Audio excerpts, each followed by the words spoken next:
पाकिस्तान है, यहाँ पे ऊपर से पत्थरें मांग रहे हैं, शेलिंग कर रहे हैं। हम लोगों के लिए कुछ भी कर जाए, लेकिन हमारी किस पीछे नहीं हटेंगे। इमरान खान हमारा रेड लाइन है, हम इमरान खान के लिए जान देकर दम लेंगे। वहाँ पे ऊपर से पत्थर मार रहे हैं, शेलिंग कर रहे हैं। क्या ये पाकिस्तान के आइन में है? न तेवाम के ऊपर सरासर जुल्म बर्बरियत हो रही है। ये कहाँ से लाए?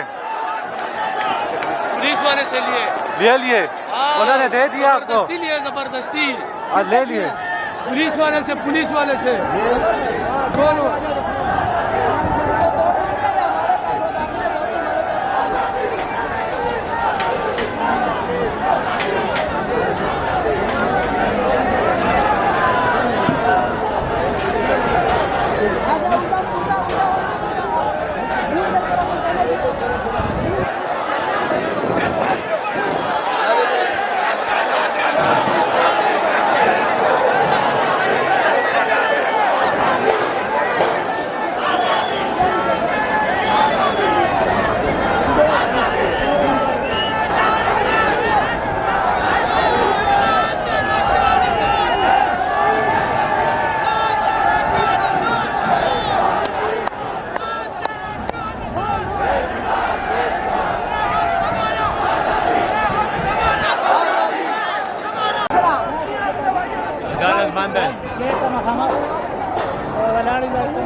ये कौन है?